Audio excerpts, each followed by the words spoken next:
Assalamualaikum warahmatullahi wabarakatuh. Waalaikumsalam warahmatullahi wabarakatuh. Di sini saya Arda Saparyadi selaku moderator penyuluhan yang akan kami lakukan di Kecamatan Kasihan Bantul. Di sini kami dari Universitas Almata akan melakukan Community Exposure 2, di mana dengan kami akan melakukan konseling dan penyuluhan gizi. Di sini saya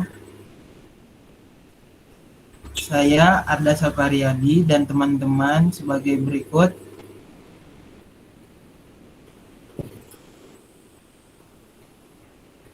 Ya, setelah saya itu ada Damai Pratiwi, ada Dariyati Salamah, dan juga ada Mas Zulkifli Muklis yang akan melakukan presentasi materi yang sudah kami buat sebelumnya. Untuk selanjutnya saya langsung berikan eh, materi yang akan dibawakan langsung dengan Mas Zulkifli. Silahkan Mas Zulkifli. Baik, terima kasih Mas Arda. Eh, kita mulai dari gambaran singkat keadaan masyarakat di Kabupaten Bantul. Pemeriksaan kesehatan lingkungan rumah pada tahun 2019 di Kabupaten Bantul pada hampir semua rumah dengan jumlah 200.047.080 unit rumah. Dari semua yang diperiksa kesehatan lingkungan sebanyak 65,54% masuk dalam kategori rumah sehat dan sebanyak 34,46% masuk dalam kategori rumah yang tidak atau kurang sehat. Next. Kemudian untuk pemeriksaan sanitasi rumah tangga, jumlah penduduk di Kabupaten Bantul di tahun 2019 yang telah diakses air layak sebanyak 85,87% telah menggunakan akses air bersih dengan memanfaatkan sumur galian atau sumur bor. Next. Kemudian untuk analisis masalah yang terjadi tentang angka gizi buruk di Kabupaten Bantul melalui pemantauan status gizi balita di Kabupaten Bantul di tahun 2018 yang mengalami balita gizi buruk ada 199 balita dengan jumlah laki-laki 112 balita dan jumlah balita perempuan sebanyak 87 balita. Kemudian untuk prevalensi balita gizi buruk sesuai standar berat badan menurut umur atau BPPU sebesar 0,41% dan jika dibandingkan status gizi buruk pada tahun berikutnya yaitu pada tahun 2019 sebanyak 202 balita dengan prevalensi yang sama 0,41%. Hal ini perlu diperhatikan karena status gizi balita menentukan pertumbuhan fisik dan perkembangan kecerdasannya di masa yang akan datang. Next. Kemudian untuk persebaran bayi berat badan lahir rendah di Kabupaten Bantul di tahun 2019 dilaporkan 100% telah ditimbang sehingga ketahui bayi dengan berat badan lahir rendah atau BBLR sejumlah 4,9%. Bayi dengan BBLR tersebut telah ditangani dan kasus BBLR tersebut terdapat di semua wilayah kerja puskesmas se-Kabupaten Bantul dengan tertinggi di wilayah kerja puskesmas Kasihan 2 sebanyak 58 kasus BBLR dan kasus BBLR terendah dilaporkan terdapat di puskesmas Sewon 2 sebanyak 4 kasus BBLR. Next. Untuk capaian ASI eksklusif di Kabupaten Bantul di tahun 2019 telah mencakup sebesar 78,96%, naik bila dibandingkan dengan tahun sebelumnya yaitu di tahun 2018 sebanyak 77,74%. Kemudian untuk laporan pencapaian program imunisasi lengkap di Kabupaten Bantul pada tahun 2019 dilaporkan telah mengalami penurunan pada tahun 2018 dari angka 98,17% menjadi 97,27%. Tetapi angka tersebut telah memasuki target dari program pencapaian imunisasi di kabupaten. Kemudian untuk akar masalah yang terjadi di Kabupaten Bantul yaitu yang pertama itu status gizi buruk pada gizi balita yang disebabkan pertama kurangnya kesadaran pada ibu untuk memperhatikan anak. Kedua, wawasan ibu dapat mempengaruhi pemberian makan balita sehingga pola makan anak balita akan tergantung pada ibu.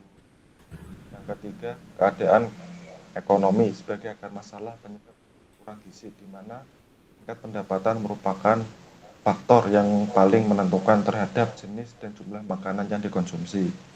4. Kurangnya aktif pemberian imunisasi pada tubuh anak dan yang akan membentuk antibodi sehingga tubuh bayi atau balita telah siap atau kebal bila terinfeksi oleh penyakit menular tersebut. Yang kelima, pemberian ASI secara tidak eksklusif dapat memberikan resiko kemungkinan untuk berstatus gizi kurang ringan dan status gizi kurang berat. Yang keenam, asupan makanan sebagai salah satu penyebab terhadap status gizi anak. 7. Terjangkitnya penyakit infeksi pada tubuh anak dan membawa pengaruh terhadap keadaan gizi anak. Kemudian untuk permasalahan kedua yaitu BBLR, di mana BBLR ini disebabkan karena satu, kehamilan pada usia remaja dan usia kejadian berat lahir rendah BBLR. Yang kedua yaitu faktor risiko yang mempengaruhi berat bayi lahir rendah pada tingkat pendidikan, paritas atau jumlah kali melahirkan, dan kejadian ketuban pecah dini. Yang ketiga, mengalami anemia di mana kadar Hb kurang dari 11 gram per desiliter pada masa kehamilan yang mengindikasikan bumil menderita anemia. Yang keempat, terlahir dari ibu dengan berat badan kurang selama kehamilan atau ibu mengalami kekurangan energi kronis. Kemudian untuk akar masalah ketiga yaitu ASI tidak eksklusif kepada anak yang disebabkan oleh satu, karena ibu merasa ASINya tidak cukup untuk memenuhi kebutuhan bayi. Kemudian kedua, bentuk informasi yang salah yang diberikan oleh petugas kesehatan seperti susu formula boleh diberikan bila ASI saja dirasa tidak cukup.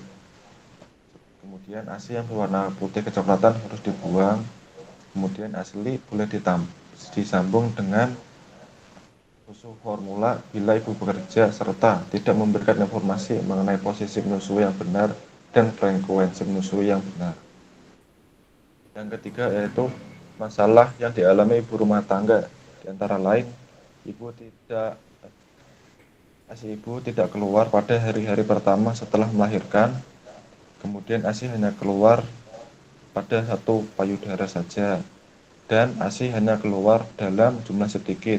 Hal tersebut menyebabkan ibu bayi sendiri maupun perawat di tempat persalinan tersebut memberikan makanan rektal pada bayi atau berupa makanan tambahan. Yang keempat yaitu kurangnya dukungan yang didapatkan oleh ibu dapat menyebabkan kegagalan ASI eksklusif, di mana ibu menyusui, terutama ibu baru, sering merasa tertekan pada 4 atau 5 hari setelah melahirkan karena permasalahan menyusui mulai muncul, misalnya ASI hanya keluar sedikit.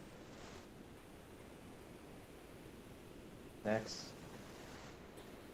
Kemudian untuk pencegahan gizi kurang pada balita di puskesmas Kasihan, yaitu dengan program ASI eksklusif. ASI eksklusif atau air susu ibu merupakan pemberian ASI tanpa makanan dan minuman tambahan lain bagi bayi yang diberikan pada bayi berumur 0 sampai 6 bulan, dan bahkan termasuk air putih juga tidak diberikan kepada bayi. Yang kedua, jenis dan kandungan ASI eksklusif. Jenis dan kandungan ASI eksklusif menurut stadium laktasi, yaitu yang pertama ASI stadium 1 berupa kolostrum yang keluar pada hari pertama sampai keempat setelah bayi telah dilahirkan. Yang kedua yaitu ASI stadium 2 merupakan ASI peralihan diproduksi pada hari keempat sampai hari ke-10. Dan terakhir yaitu ASI stadium 3 yaitu ASI matur atau ASI yang disekresi dari hari ke-10 dan sampai ke seterusnya.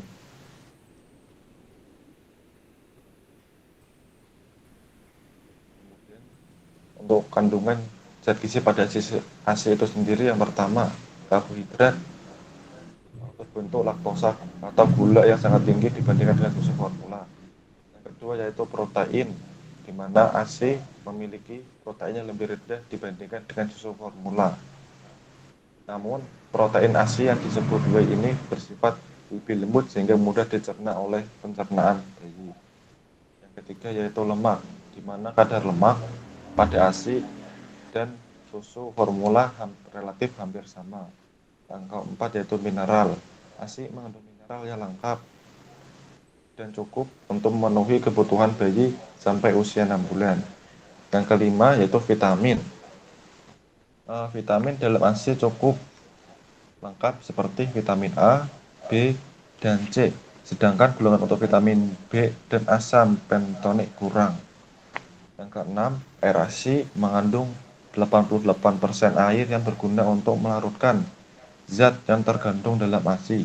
Kandungan air dalam ASI yang cukup besar dapat meredakan rasa haus pada bayi. Kemudian untuk manfaat ASI eksklusif sendiri, yang pertama bagi bayi, ASI sebagai sumber nutrisi. Yang kedua dapat meningkatkan daya tahan tubuh bayi.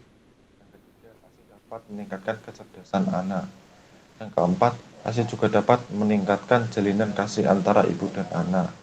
Kemudian manfaat ASI eksklusif bagi ibu menyusui. Yang pertama, dapat mengurangi pendarahan setelah melahirkan. Yang kedua, dapat mengurangi risiko terjadinya anemia akibat kekurangan zat gizi. Kemudian yang ketiga, dapat mengecilkan rahim. Yang terakhir, menjadikan ibu lebih cepat langsing.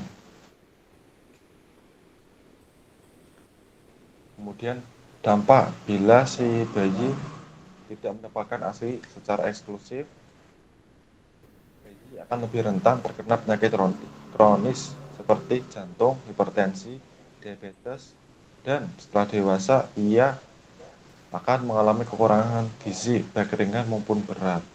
Sementara itu untuk ibu yang tidak memberikan ASI eksklusif kepada bayinya akan memiliki risiko mengalami kanker payudara.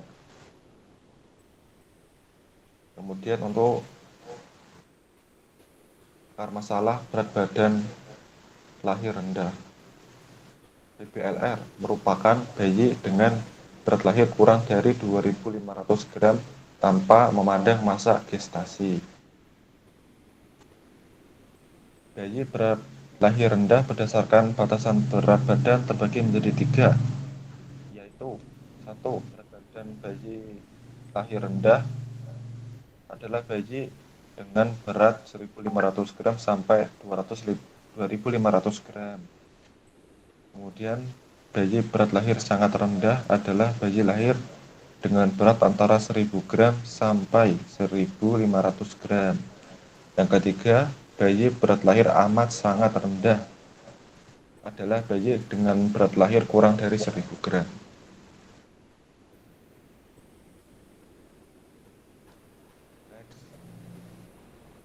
Untuk dampak dari BBLR itu sendiri dapat berpengaruh terhadap kehidupan anak di masa mendatang, seperti terhambatnya pertumbuhan dan perkembangan pada masa anak-anak, meningkatkan resiko penyakit kronis seperti hipertensi, diabetes mellitus tipe 2, dan anak perempuan akan berisiko untuk melahirkan BBLR ketika mereka sudah menjadi ibu.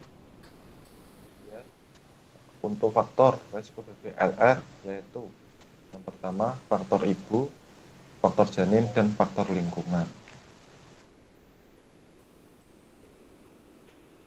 untuk pencegahan terjadinya BBLR, yang pertama yaitu makan 2 kali lebih banyak atau 1 kali lebih sering daripada sebelum hamil. Yang kedua yaitu memeriksakan kehamilan paling sedikit 4 kali selama masa kehamilan. Yang ketiga, mengurangi kerja berat yang melelahkan dan istirahat yang cukup. Yang terakhir yaitu mengatur jarak kehamilan minimal 3 tahun setelah melahirkan.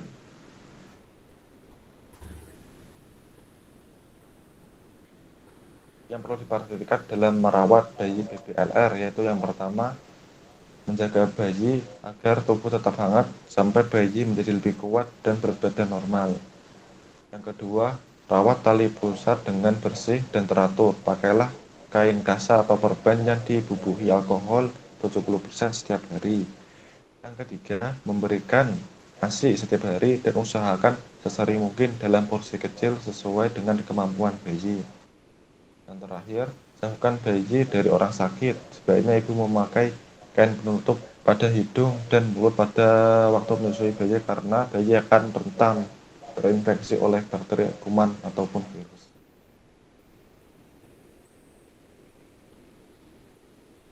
Baik, mungkin cukup sekian yang dapat saya sampaikan. Kurang lebihnya mohon maaf. Saya kembalikan kepada Mas Arda. Terima kasih. Baik, Mas Zulkifli Muklis telah memberikan materi yang sangat baik pada hari ini. Karena materinya telah selesai, saya memberikan waktu kepada para hadirin untuk bertanya jika ada yang kurang jelas. Untuk pertanyaan, apakah ada? Oh, tidak ada ya. Kalau tidak ada, saya tutup. Terima kasih sebelumnya. Dan saya ucapkan untuk sebelumnya saya ucapkan terima kasih dan juga maaf jika ada kekurangan yang kami sampaikan pada acara penyuluhan pada hari ini. Cukup sekian saya ucapkan, saya tutup dengan alhamdulillahirobbilalamin. Sekian, wassalamualaikum warahmatullahi wabarakatuh. Waalaikumsalam warahmatullahi wabarakatuh.